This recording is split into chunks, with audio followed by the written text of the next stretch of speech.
What's up everybody and welcome to Inside the Game, your source for everything in the world of video games. You can always be a part of our show. All you have to do is go to insidethegame.ca or hit us up in Discord, where there you can submit your clip and be the highlight of the week. What do we have on this week's show? It's a hot one, so here it is. It's the rundown. You kind of need multiplayer on this one, and it works really well. There's local and online. I'm not sure how you're supposed to get 4 people on one keyboard, but this is Cyberpunk 2077. The latest update, it finally kind of fixed a lot of the major problems, and, well, I thought this is a good opportunity to take a look. Well guys, I want to discuss, is it too early to be talking about Game of the Year? We've had a hot start to the season already. There you go, looks like another great show, so let's get going. It's Scott and Steve, kick it off with some Conan Chop Chop.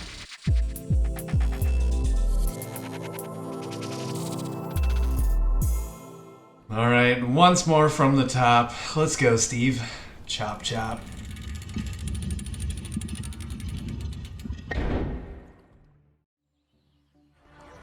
We spent some time with Conan Chop Chop. Now, I wasn't familiar with this title at all, but it is a top-down kind of action RPG. I suppose you could call it an RPG. It is a roguelite, though, which means you're going to run through a lot of the same things, over and over. But how did you feel getting into this one?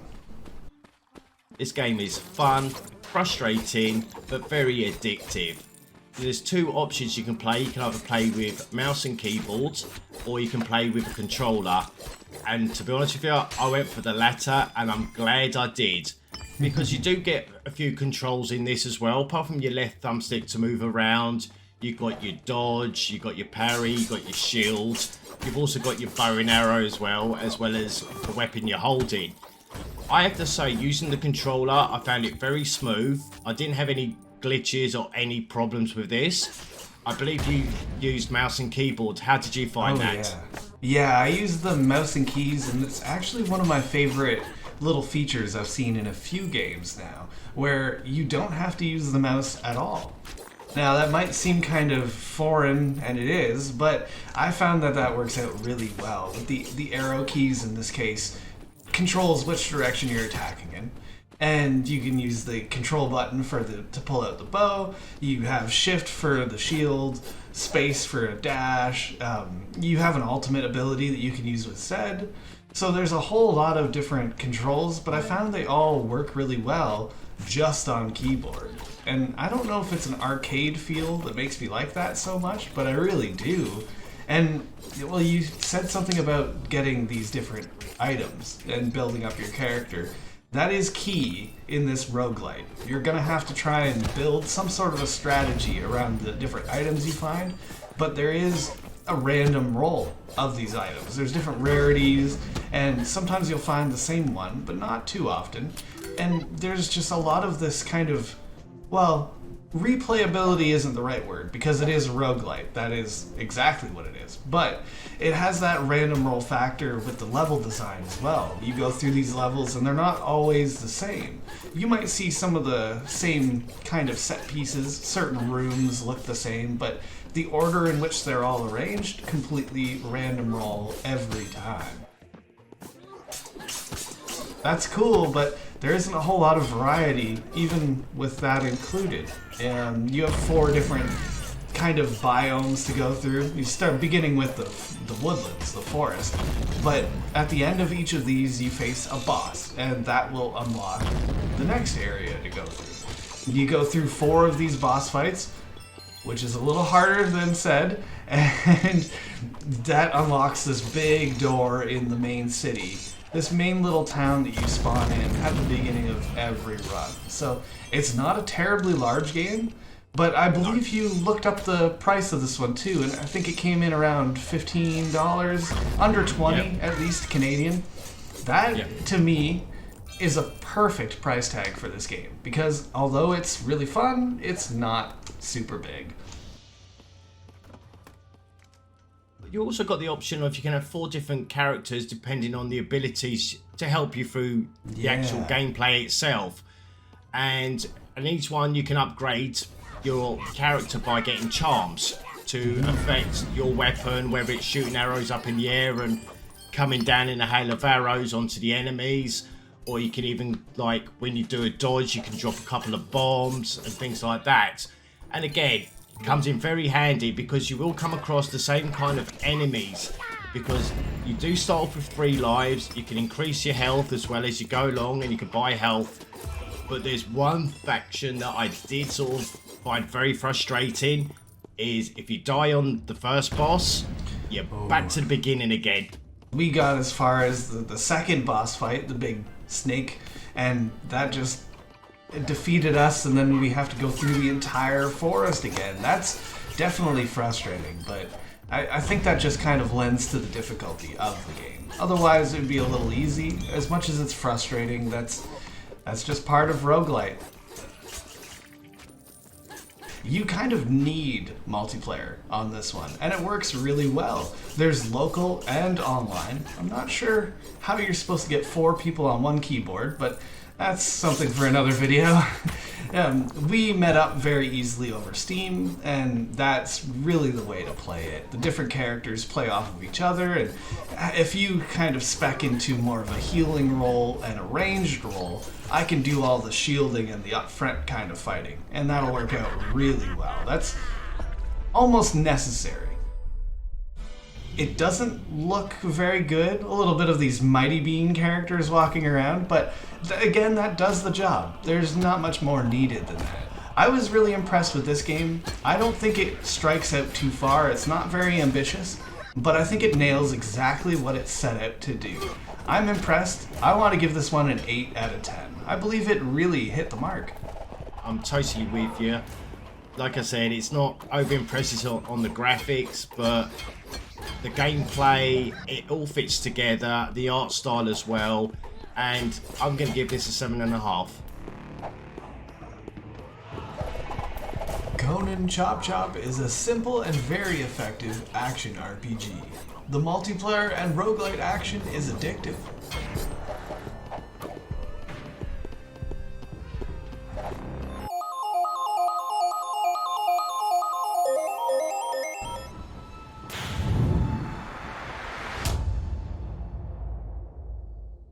Alright, so there was a huge leak in regards to God of War Ragnarok.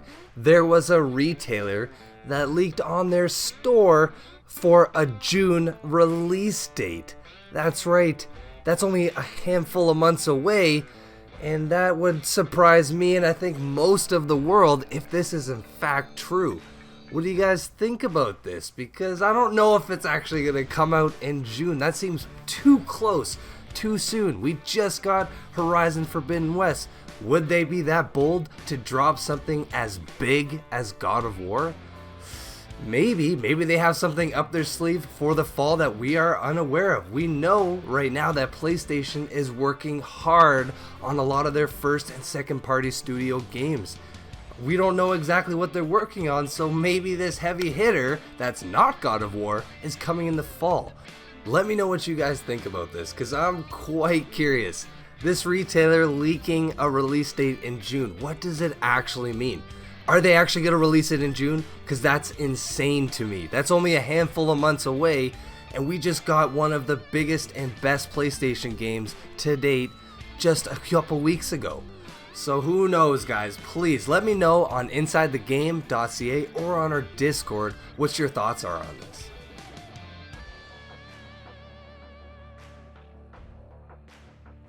So the Valve Steam Deck is finally making it into the hands of the users that pre-ordered it. We're not getting a full-on launch yet, they're just kind of making it out in waves right now. But unfortunately, as of March 1st, there's been reports that we're getting stick drift already with these units.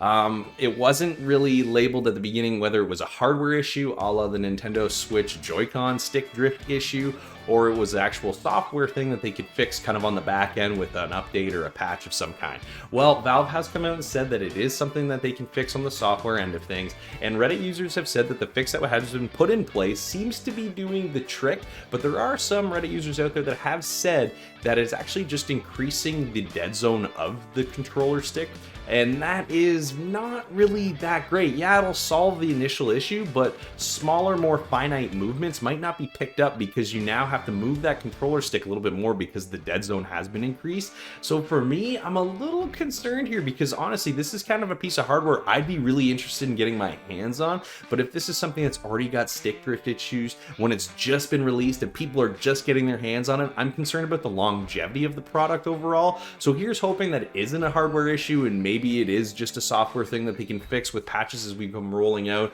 Maybe this is just an issue with some of these first release ones. They'll be able to fix it, you know, when this thing goes into full production and is released to the public, not just these pre-orders that are getting dropped off. But at the same time, it is concerning. So if you are looking at getting one or you're waiting for yours to come in the mail because you got pre-order, just keep your eye on this issue and see how it kind of develops through Valve. I'm sure they'll keep us updated about it. But at the same time, these Reddit users are all over it. So I'll also be plugged in there because I honestly think the people are going to be the ones to tell you the truth, whether Valve's telling it or not. So just keep your eyes on this one. I think the Valve Steam Deck is a great product. I love the idea they got here. So let's just hope this hardware is solid and it's long lasting.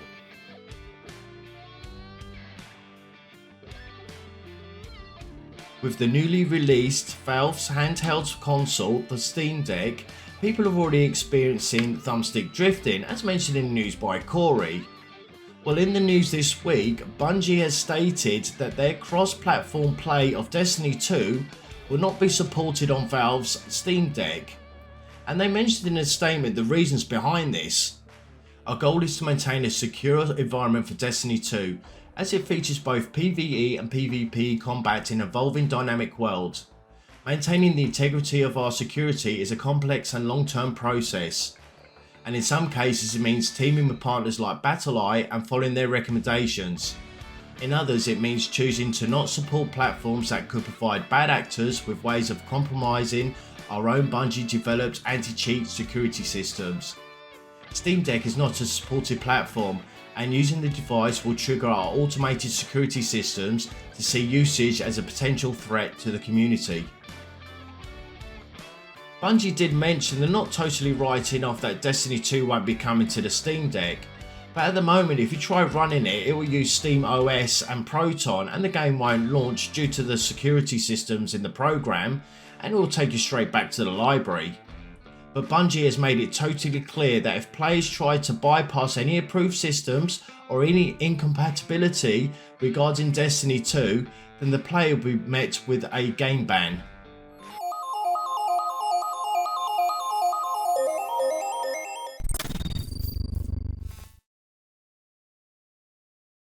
Alright, so the new season has finally dropped in Fallout 76, and the Invaders from Beyond are here in Appalachia. So there's a new worldwide event going on where we get to actually take out these Zetans. So in this video, I'm going to give you a quick tutorial on exactly how all that works. So at the top of every hour, an event spawns in where you get a chance to learn some of these plans for the alien disintegrator or some cool camp items. But what I also found was very interesting is that there are two events, Surface to Air and Campfire Tales, that turn into alien events instead of them being just scorched like they usually are. So if you're just trying to take pictures of the Zetans or just get some more action with the Invaders from Beyond, your best bet is to take on these two events in addition to the event that spawns at the top of every hour. And I have to throw this in as a little extra bit of information. Something the fans have been asking for a long time is that for some of the plans that we already know, well, if we get them again through the events, it's kind of frustrating. Yes, you can sell them for caps, but ultimately we want some of those other rarer rewards that we can't get. So what they've implemented is a system where if you already got that plan, your chances to find another one increase. But that's it, guys. I hope this helps you with taking out the Invaders from Beyond. I will see you in Appalachia because these guys gotta go down.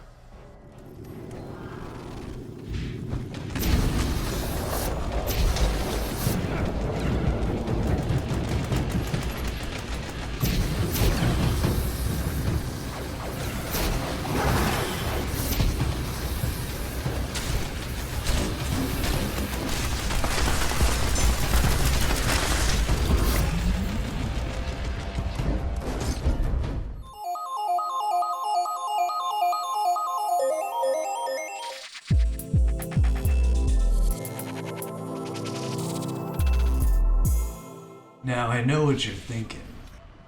Did I shoot 5 times or 6? You feeling lucky, punk?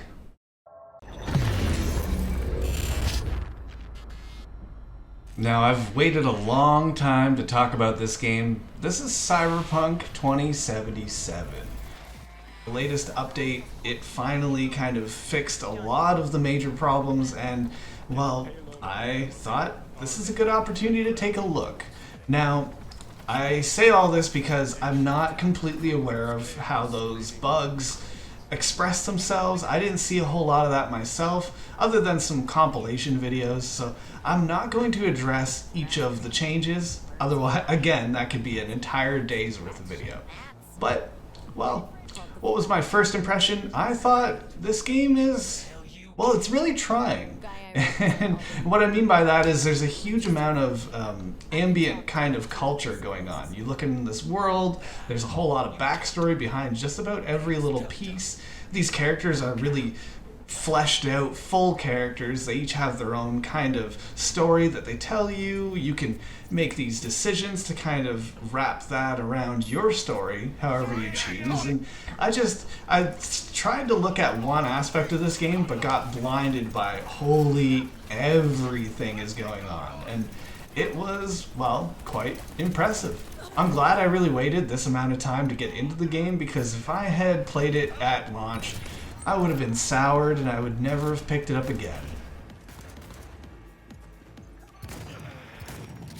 In the beginning of this game, I expected a little bit more of an open world. Now, it is quite a giant map. It is an open world, technically. You have kind of a smaller area that you're relegated to at the beginning, but it opens up after that. But it just didn't really have that kind of go anywhere feeling, because of the main missions, how it starts off. They're very, well, attended to missions. A lot of the times you're with a character, there's a lot of dialogue going on, and I was kind of annoyed by that at first. I thought, oh, come on, I just want to play the game. I'm mashing through conversations, and then I had that moment where I thought, no, this is wrong. You can't do something like that in a major story-based game. You know, you're not going to play Mass Effect and mash through conversation. Not the first time around. So, well, let's put a little bit more care into it. And when I did, I was completely blown away. There's a huge amount of storyline, and I can just imagine, you know, the writers sitting down at a table for, well, how many years has it been in development now? Let's not let that get out of sight here. The CD Projekt Red put an absolute massive amount of time into this game, and for it to fall flat with that launch was, that was just tragedy for everyone, really. Consider my offer now. One thing I didn't like so much about the early game is that there's a lot of choices you make, and they feel like very heavy choices. Do I trust Dex? Do I go with the police version of, you know, the leader there? Do I listen to all of them and kind of play nice? Do I go the renegade route and just, you know, everybody out of my face, this is my mission? I was kind of faced with those choices a little bit too early, before I really knew what I was deciding on. But that aside, you get into this kind of more free agent time. You're able to go through the city and take a look around, and that's when the game really starts getting fun, instead of just impressive. Now, there's a lot of different ways you can play the game. You can go more of a stealth-based character. That's generally my kind of thing. And you can do a lot of this hacking to kind of compromise enemies, and then sniper them if you're able. There's a lot of different player choice into each kind of room, almost. Not even just the mission, but you get into these kind of rooms and, okay, no, I need to go quiet. There's too many people around here.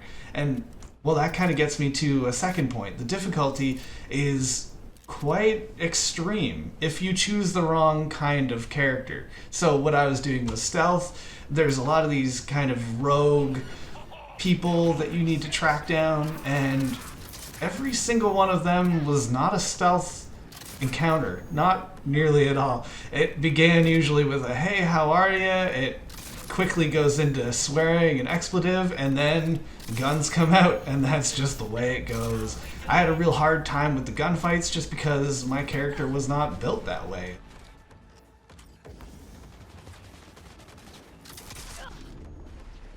The characters are all really interesting. I don't like all of them. You know, Dex kind of bugs me. I'm not sure why. Your companion with you from the start, he's kind of annoying at first, but he ends up becoming a lot more likable.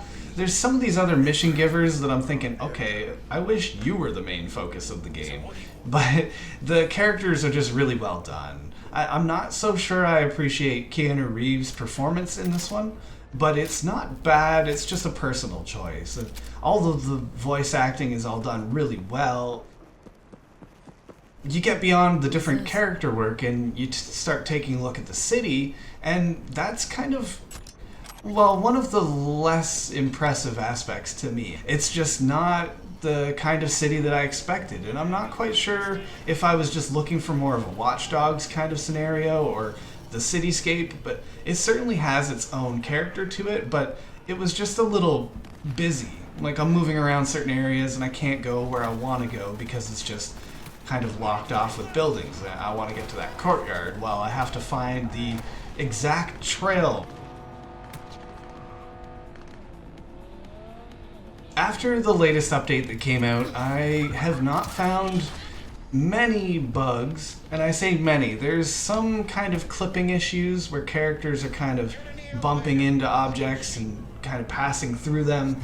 Nothing game-breaking at all. I remember seeing some clips of NPCs that give quests just literally exploding, and as hilarious as that would have been, I actually would have enjoyed that. That did not happen in this game, and we're all better off for it. They really did seem to iron out most of the kinks in this game, and well, it's not nearly a bad game. That would do this a huge disservice. If you believe this game is a bad game still, I really encourage you just approach it with a new set of open eyes and just, you know, give it a little bit of a starter time because it is a little bit of a slow beginning, but if you enjoy any of the storytelling, if you enjoy any of the world, any of this crazy neo-future, well, you're gonna find something that you like here. Now, unfortunately, I don't have time to get through to every little aspect of the game. I can only speak in some kind of generalities, but what I found is quite impressive, and I was entering this with a little bit of a bad taste in my mouth. To summarize, there's a lot of things that I found really impressive. I like the gunplay, even though it's really difficult. I like the difficulty, though. I like that storytelling, I like the characters, at least most of them. The world looks really interesting, and the game is beautiful. Whether I'm satisfied with the world or not, it is fun to go through, and it's absolutely massive. There has to be a part of it I do enjoy. So, if I could, sum this up really quickly, I love where this game is, and I hated where it began from. And if my testimony can open the eyes to any player out there to get back into it, if you were curious, I definitely recommend play this game in its current state, and it's only gonna get better. No multiplayer does hurt, but again, I don't know how that would fit in so well. Unless they do kind of a Far Cry thing, I think that would just get a little too messy, but all in all, I had a great time with this game. I'm going to give this an 8 out of 10, and that surprises me. If you had asked me a month ago, it wouldn't have been the high score at all. A perfect example of redemption. Cyberpunk is a very respectable FPS RPG, and proof that a disaster can be fixed with enough effort and determination. No, he's alive, well, and kicking. And he sends his regards.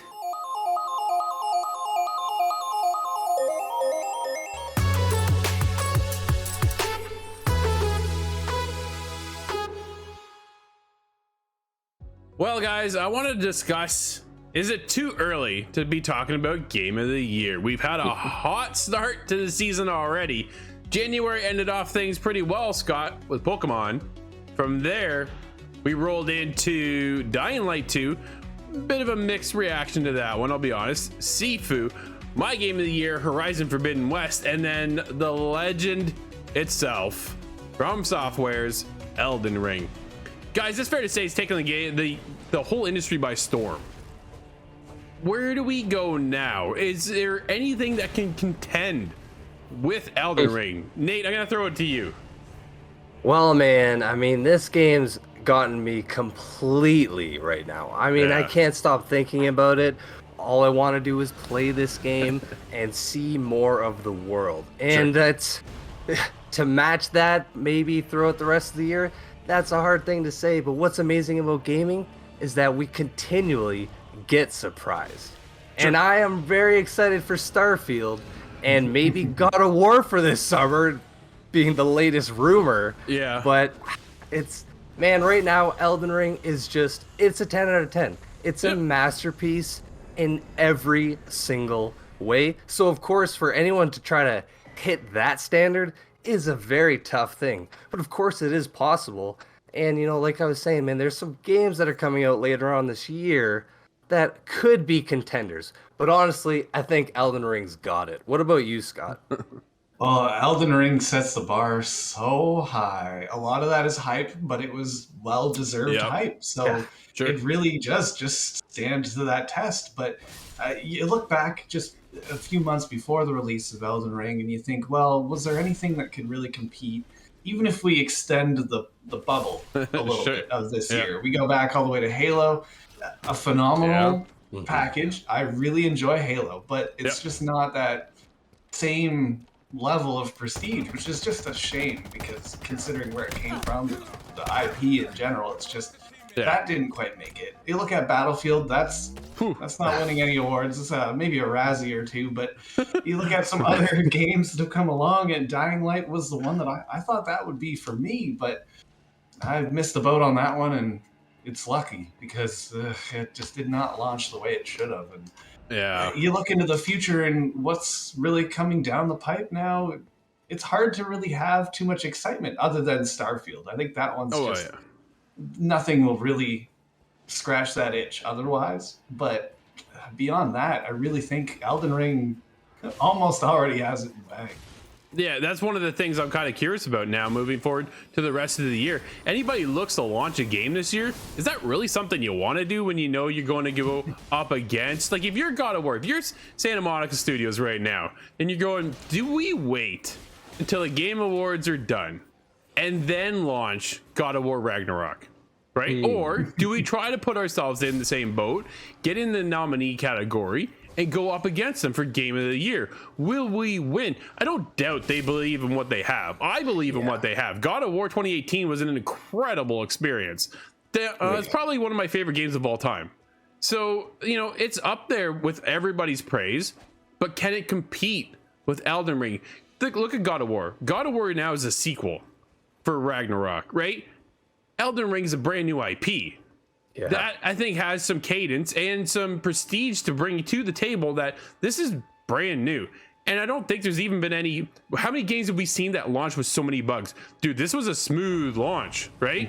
All things considered, you know, a few people on PC are having issues, but Sure. all things aside, Xbox, PlayStation, even PS4 and Xbox One, their issues are minimal, which is incredible, man, because I played Dying Light 2 and stopped playing it because the first 3 weeks co-op didn't work. So unfortunately, we live in a time where it's like, I'm not just going to keep wasting my weekends trying to play something that doesn't work. And when you got Elden Ring, that it's just a masterpiece, well, of course I'm going to play that. And I can play co-op seamlessly.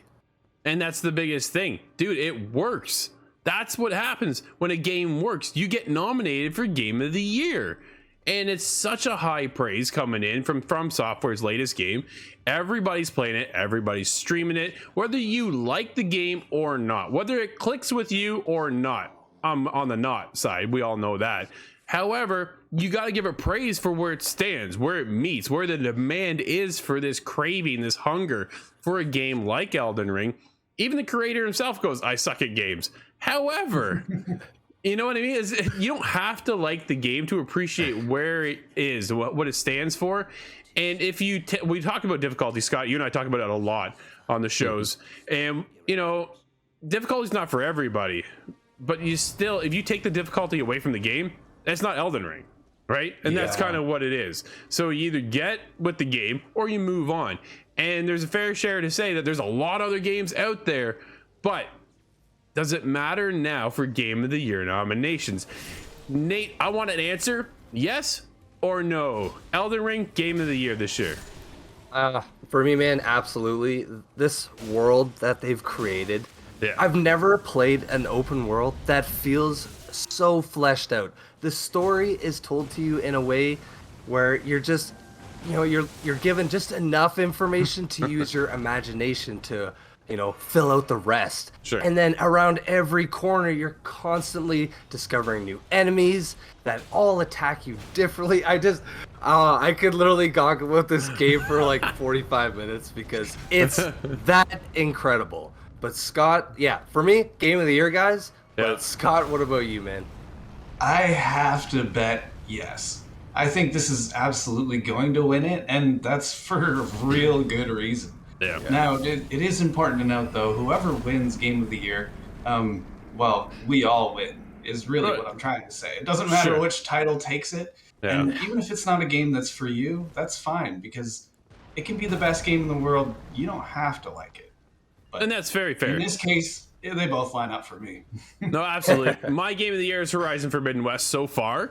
We'll see if anything else comes out to beat that this year. But definitely Aloy's story, her journey, and everything right there was what I was hungering for. And it fit my play style, right? I'm not an Elden Ring player whatsoever. But do I not think it's going to win? Absolutely. I think it's going to win Game of the Year. It is so well praised throughout the industry. Critics are raving about it. Well, you can see us. We're raving about it. And I don't even play the game. So that's how that goes. But we want to hear from you guys. Hit us up insidethegame.ca. Elden Ring, Game of the Year? Let us know.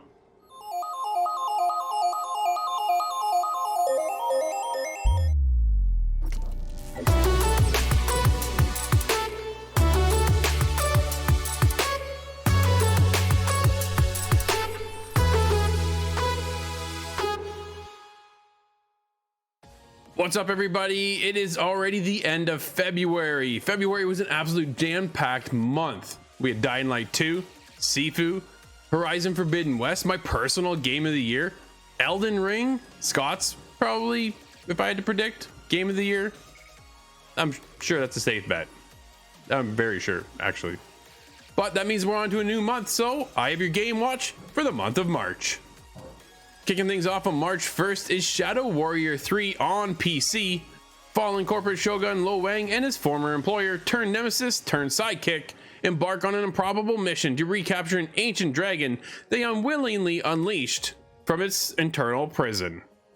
This one definitely looks quirky and over the top. First person bullet shooting your way through hack and slash chaos is the name of the game here. Look for Shadow Warrior 3 very soon.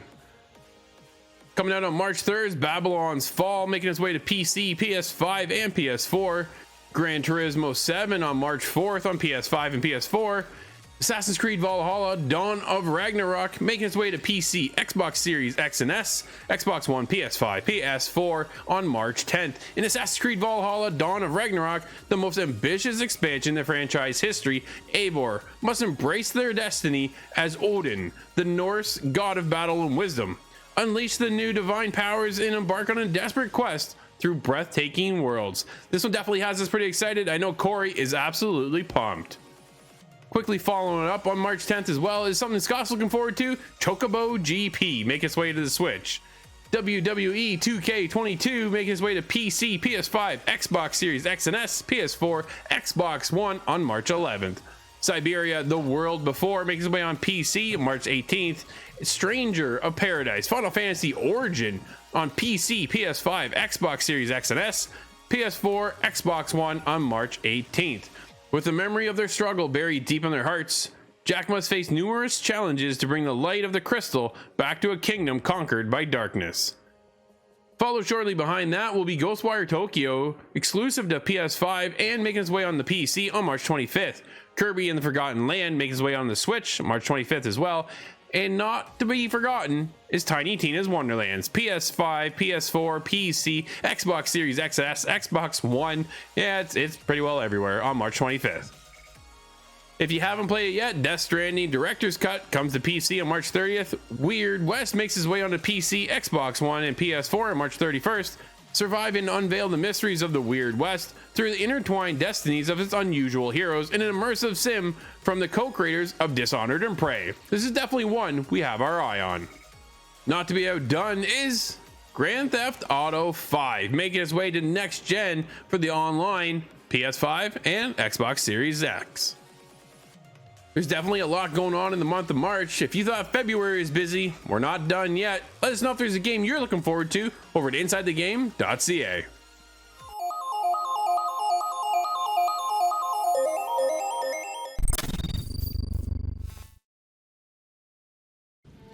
Alright guys, so Elden Ring has been out for quite some time, and I think it's taken the world by surprise. Yes, we were all anticipating to love this game, but for it to be as in-depth and as overwhelming and incredible as it has been, well, that kind of took us all quite by surprise.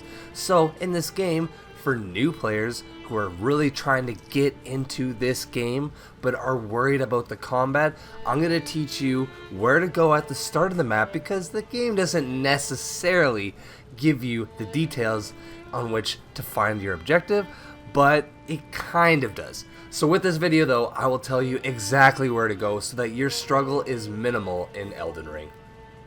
So once you finally emerge from the ground and are set in the open world of Limgrave, well, you're kind of left wondering, where on earth do I go? Do I go north? Do I go south? East? West? Well, in this case, guys, you should actually go south. I spent most of my time not going south, not realizing that there's an entire starting area down there. But before heading down south, you need to head northeast to the Gatefront Site of Grace and speak to the Maiden. There, she will ask you to accept a quest, which you must, because from there you will receive your mount, Torrent, and traversing the world will become much, much easier. So from the Site of Grace at the Gatefront Ruins, you must head south and head to that island. This is crucial. This is the starting area, and you will unlock a lot of weapons and gear that will help better equip yourself for the rest of the game. But that's it, guys. I don't want to show you too much. I hope this tip helps you get started in Elden Ring, because this game is incredible and everyone should try it.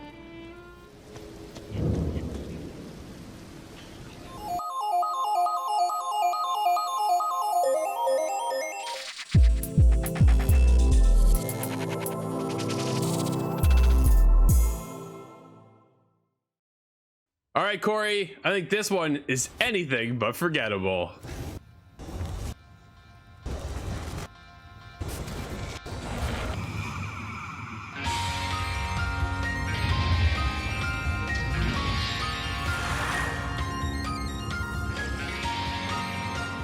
All right, Corey, you and I are checking out Aztech Forgotten Gods, and this is not exactly what I anticipated, I'll be honest. Corey, how are you feeling with this one? Well, you know what, Drew? You sent me over the code and you said, check this game out. I looked at the trailer for the game and I was like, you know what? This looks kind of cool. You know, it gives me this, you know, kind of cool, kind of adventure vibe of a game. And, you know, there wasn't a whole lot of detail. It just seemed kind of like we're, you know, got this kind of grandiose enemies that we're fighting. Like, everything kind of about the trailer was appealing. I kind of like the way this one looked. But jumping into Aztech Forgotten Gods, man, let me tell you, this one was hard to get into. I mean, there's a list of stuff we're going to go through here in this review about this game. I mean, there is a few good things, but I mean, unfortunately with this one, we found a lot more, you know, issues with this game than anything else. And I'm just gonna say right off the bat, man, the background music right at the beginning of the game, your main character, the protagonist, she's talking with her mother, and it's not necessarily a serious conversation, but the background music is this like hardcore guitar rock music, and it just didn't suit the moment at all. And it was one of the first things you kind of get introduced into this game, and it really kind of threw me off right from the get-go. Dude, honestly, this game is just bad. It is not good. Unfortunately, this hasn't turned out the way I was hoping it was going to. What's going on is you find this ancient artifact, and your mother is at this dig site. She's a scientist and stuff. Her project gets shut down. You and your mother decide to, well, bypass the director, charge in, and then this is where you get this metal arm, which is the artifact known as the Light Keeper, and from there your adventure starts to begin, right? But dude, nothing about this game is exciting. There is so, like, you know, you watch a cutscene and you can get really involved, right? And you get really invested.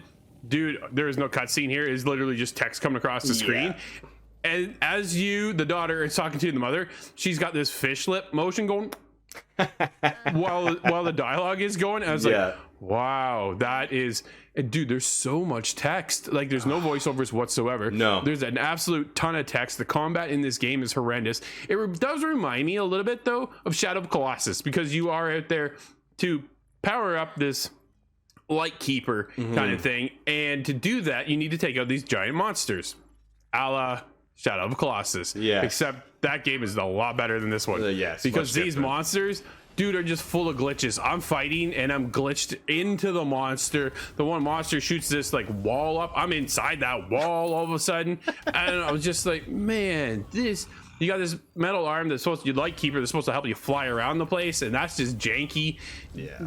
Dude, nothing about this game works. It is bad. Unfortunately, it's bad. The only good part about this game for me, Drew, was the idea of it. I really liked the idea of what the story was, and kind of, you know, like you said, a la Shadow of the Colossus, fighting these giant monsters. But the problem is when you're fighting these things, you're all over the place. You're inside them. There's no collision detection. It's just absolutely horrendous. I don't like to just trash games. We come on here, we try to be, you know, as objective as possible, but I don't know who would pick up this game, pay the $40 for it, and really come out of it saying, you know, that was worth my money. I just think there's too many kind of short-sighted things with this game to really, you know, give it a great score. Well, Corey, unfortunately, Aztech Forgotten Gods is going to become forgotten because this didn't pan out for either one of us. No. I'm going to wrap it up with a quick score of a 1. What about you? You know what, man? I'm right there with you. There's nothing in this game that worked properly between graphics, audio, voiceovers, anything. It was all a mess. I'm a 1 right there with you.